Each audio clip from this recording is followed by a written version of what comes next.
Okay, so if you haven't figured it out already, I like guitars, I like metal, and I like Linux. So let's utilize the amazing work of the open source community and attempt to summon Satan today. This is actually all about using drum machine Hydrogen and doing the single chain in Linux.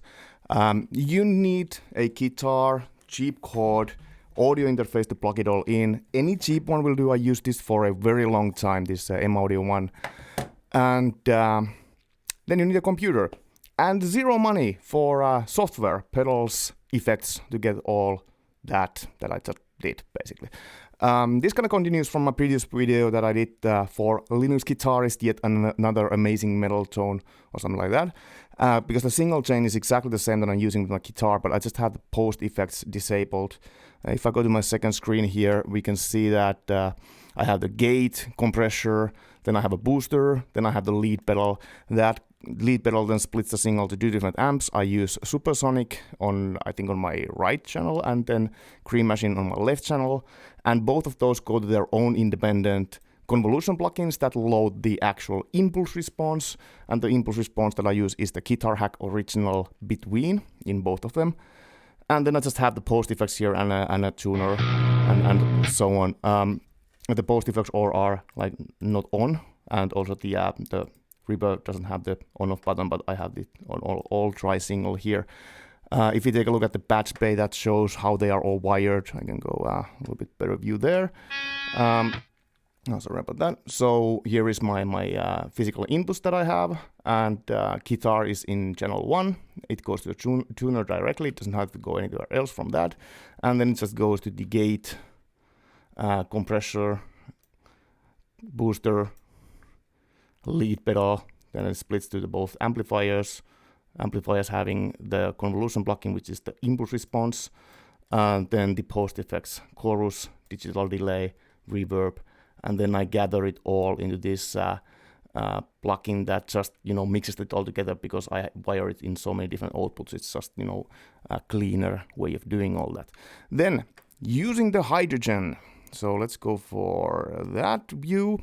So when I have the Hydrogen here in the preferences, I use audio system jack. Obviously only works in Linux. You can actually get the Hydrogen also for Windows, but in the Linux, in this jack audio sound system, when I have that jack enabled, I see Hydrogen here in the color view as well, and can wire it for all of the same stuff here.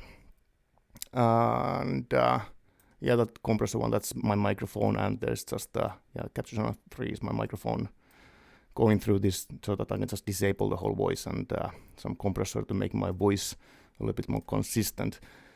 And then here is the pulse audio, that is the OBS that I'm now recording the whole thing here. So that's about that. Let's go to the Hydrogen and how to use that.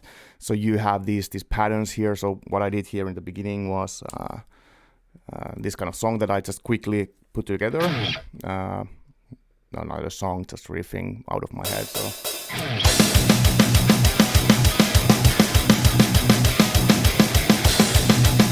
And so on. So how to do something like that? Let's just do a completely new project here. I will discard all of that, and so it by default launched this general MIDI rock kit. Sounds like shit if you try this kick and drum here. So I have made my own called Simo kit. When I load that, the kick that I'm using and snare, these are from the metal kick drum sample set, and that's free to use. So you can just go to metalkickdrum.com or something like that it was, and download these. Also the toms are from that set. I think I have the mixer a little bit low for just a second. I will put a little bit higher this. Yeah, I think that's better.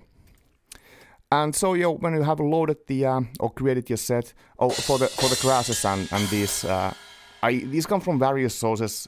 To be honest, I'm not 100% sure if all of them are from the AC Monster drum sample set. It can found from the Drum Gizmo set, and I just took them from there, and that's basically, I need to give the attribution for that. So that's the attribution for the AC Monster drum kit. In case I I think I have pulled them from there.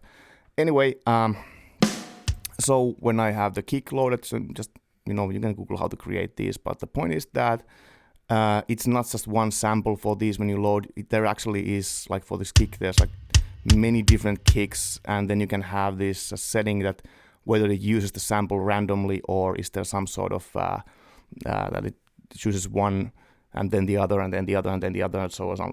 You can decide, how it takes the sample. But the point is that when you have multiple different samples and you use these, then it sounds more natural.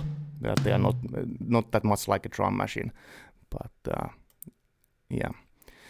Then we have you can do two different modes. You can play either the pattern or you can play the whole song. So obviously if I have a pattern selected and I have this pattern here or this pattern, then I can play just that. And if we do something like that, I can play the pattern. That's it.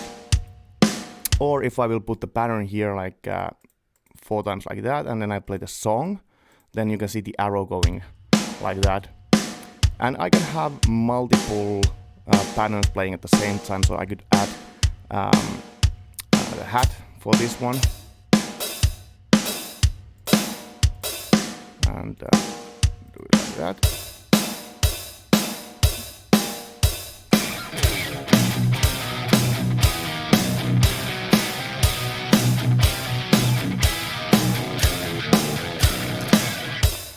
And so on.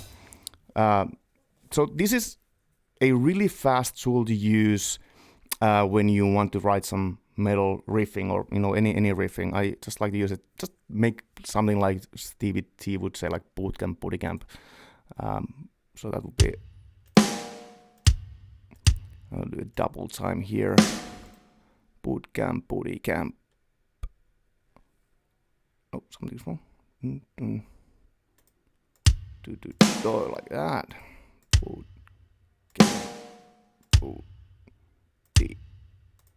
camp. Boot camp, and then just put a little bit of tempo, like 200. Oh yeah.